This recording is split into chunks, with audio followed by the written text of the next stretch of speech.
du bonheur parfait, de la grâce toute suffisante de Dieu. Nous parlons de bonheur, nous dit bonheur, c'est état de pleine satisfaction. Et deuxième mot, nous dit pour nous, dit souvent, nous dit bonheur, nous dit euphorie. Euphorie, il signifie sentiment de bien-être général ou sentiment de bien-être généralisé. Et ça fait nous dire les bienfaits du bonheur parfait, de la grâce toute suffisante de Dieu. En deux sujets, il y a des bagailles où tu as de mettre accent sur lui. Bonheur, pas n'importe quel bonheur, il y a adjectif parfait qui accompagne pour faire connaître bonheur, bon Dieu, bah là, le total, le capital, le fondamental, le complet. Est-ce que peuple là? Et ça fait dans Jean chapitre 1er, il dit la loi est venue par Moïse, mais la grâce est venue par Jésus-Christ. Et le verset plus bas, il dit nous avons tout pleinement en Christ. Les Paul a écrit texte, il dit nous avons tout pleinement en Christ. Paul le dit celui qui a trouvé Dieu a tout trouvé. Celui qui a trouvé Dieu a trouvé le bonheur parfait. Et alors, je ne Christ. Ou je viens de bagaille. Mais bien aimés, nous parlons de bonheur. Nous parlons de grâce. Et nous aussi parlons de plaisir. Dans quel petit psalmiste David écrit psaume ça? Le psaume 123, les gens analysent le texte ça. En deux textes ça, nous tirons le bonheur, nous tirons la grâce et nous faisons sortir notre grand mot qui en dans même bonheur parfait ça, qui dit les bienfaits du bonheur parfait de la grâce toute suffisante de Dieu et nous fait sortir plaisir en dans thème bonheur parce que pas de bonheur qui pas mener plaisir. Amen. Mais tout plaisir, pas plaisir original. Gain plaisir ou profiter de lui. Il dérange. Gain plaisir ou profiter de lui pendant une seconde. La satisfait corps pour une semaine. Mais l'offre ne satisfait corps. Ou satisfait tête pour un matin. Mais en vérité, c'est comme si vous courez ou laissez un fourneau. Ou laissez premièrement un boulanger qui est propriétaire d'un boulanger. Et ou laissez une boulangerie qui c'est propriété boulangère.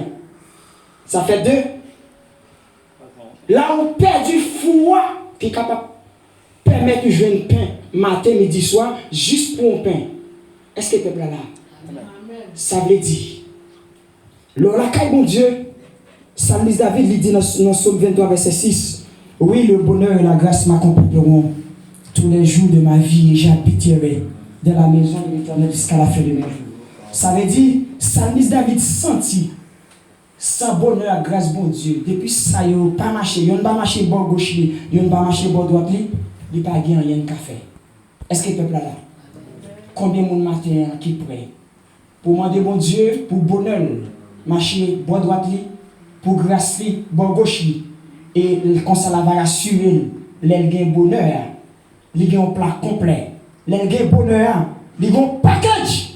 Et en dans package ça, plaisir à la donne. Mais nous dit, tout plaisir écrit, tout mot, plaisir écrit, même gens, mais tout plaisir, pas bon plaisir. Tout plaisir, pas plaisir original. Plaisir matin, lorsque nous jouons vrai plaisir, c'est plaisir qui est dans le bonheur parfait, mon Dieu. Pas oublier, nous dit, peuple là, juste un instant de plaisir. Juste un petit moment de plaisir. Juste une fraction de seconde de plaisir ou capable de jouir. Les cas font perdre du bonheur parfait, mon Dieu. Mais bien aimé, Psalmiste David, ici, l'aime considérer le texte en profondeur. L'aime faire analyse texte là. N'a dit peuple là, le psaume 23 est un récapitulatif. En d'autres termes, est est une rétrospective. Et nous sommes capables de dire le psaume 23 est un bref récit de la vie de David. Psaume 23, ça, lui retracer. David écrit pour le retracer. Depuis le premier jour, il était vivre dans le jardin.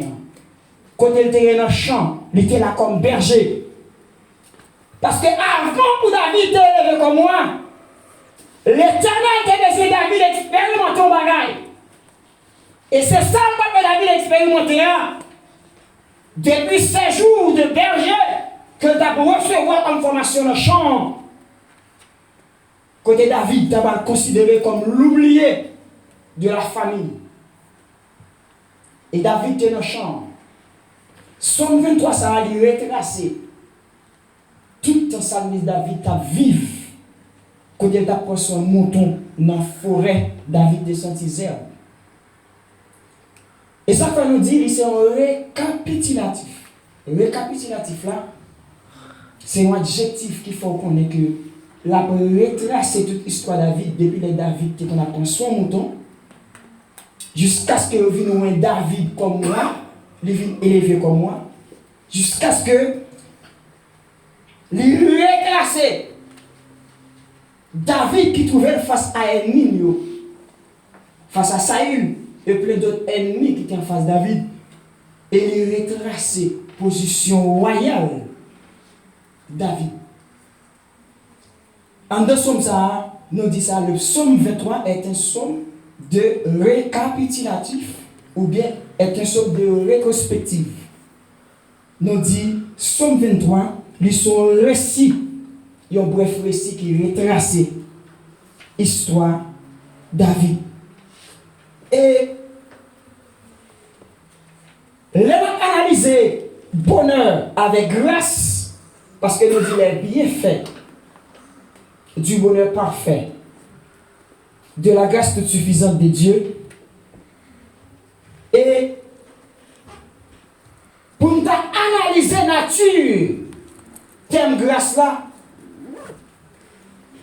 ici dans le texte, ça nous dit oui, le bonheur et la grâce m'accompagneront tous les jours de ma vie et j'habiterai dans la maison de l'Éternel jusqu'à la fin de mes jours. Grâce David a parlé, première nature, grâce a gagné.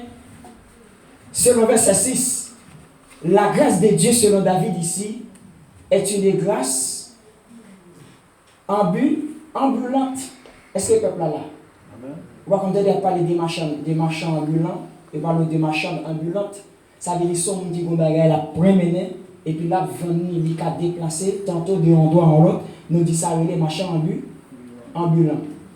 Si David dit, oui, le bonheur et la grâce m'accompagneront, ça veut dire grâce bon Dieu des pieds. Est-ce que le peuple a la même? Je dis peuple a l'homme de Dieu. Ça veut dire, s'il dit, dans verset 6, oui, le bonheur et la grâce m'accompagneront. Ça veut dire, si toi accompagner frère Samson, ça veut dire côté le frère ou avec. Est-ce que le peuple a la même? Nous avons dit avec l'église, la grâce de Dieu ici, selon David, n'est pas stagnante. Nous connaissons que les stagnantes, l'orgon de l'eau normale, ils sont stagnantes. Parce que de l'eau qui n'a pas, il n'est pas en rivière qui concourt à mener. Ça veut dire que l'eau n'a pas, il a été posée en place. Ça nous dit, l'eau qui n'a pas, ils sont stagnantes. Mais nous dit, la grâce de Dieu ici, selon David, est plutôt ambulante. Ça veut dire, grâce bon Dieu, le marché à Côte-au-Bras. Est-ce que vous avez la Ça veut dire, grâce bon Dieu, c'est pas contre chita, l'enlever ou quitter, mais c'est contre aller ou à la veille. Et nous dit, la grâce de Dieu ici, selon David, n'est pas stagnante. La grâce de Dieu ici, selon David, n'est pas statique. Il n'y a pas un bagage qui ne peut pas bouger. La grâce de Dieu selon David, dans Somme 23, n'est pas stationnaire. La grâce de Dieu selon David n'est pas fixe. grâce bon Dieu mettez sous avec l'église. Les bons téléphone fixe, non? Ou quitter la caille, ou quitter la caille, il était bloqué la caille. Est-ce que le peuple là? Grâce bon Dieu, quand on allait, il y a. Et ma bien-aimée, ça va faire penser à qui nom l'Éternel choisi. Et non, ça, c'est Abraham. Dans Genèse chapitre 12, au point de l'Éternel, il y a un plan, un projet, il trace destiné Abraham.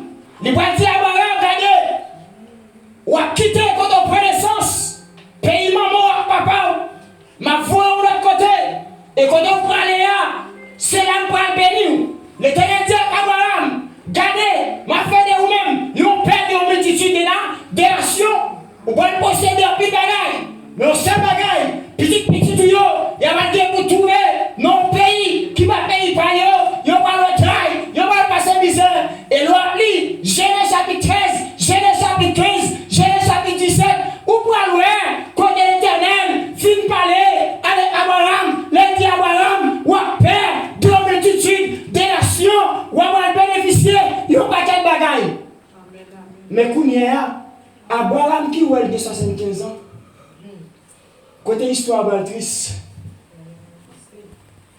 les Abraham regardez, quand Genèse chapitre 13, si je ne me trompe, Abraham dit l'Éternel. Eh bien, tout bien ça, fortune ça, richesse ça, va le bon moyen. Moun qui va bénéficier par l'héritier, il faut que c'est un Eliezer de Damas. Est-ce que tu pas là? Ça veut dire que des gens, mon Dieu, va le bénir ou va les petites. J'aime souvent dire la caille, on va travailler pour les ingrats. Vous êtes d'accord, on va dire quand il y a Abraham dit, eh bien tout ça, l'Éternel va le balayer. Il va le pour Eliezer de Damas. Il va l'Éternel, il va le révéler avec Abraham. Dans Genèse chapitre 12, il choisit Abraham. Il dit Abraham a fait de vous-même perdre une multitude de nations. Dans Genèse chapitre 13, il va le révéler avec Abraham. Petit Abraham, il va le trouver en Égypte pour 400 ans. 430 ans. 400 ans, 430 ans, on va le petit lieu, il va le connaître pile misère en Égypte. Mais il déclaré, il va dire dans Jérémie 29, verset 11, moi j'ai un projet sur Abraham. Et petit lieu, même sur Taoué, il a trouvé dans le pays étranger ça, jour pour jour, les poulets, m'a dit pour me retirer, parce que côté il y a une guerre pour entrer dans la destinée. Et il t'avait dit avec l'église en matin, ça va vivre pas qu'un péché rentrer dans la destinée. Amen. Faut-il couper le repas, faut-il appuyer le repas, s'il te plaît.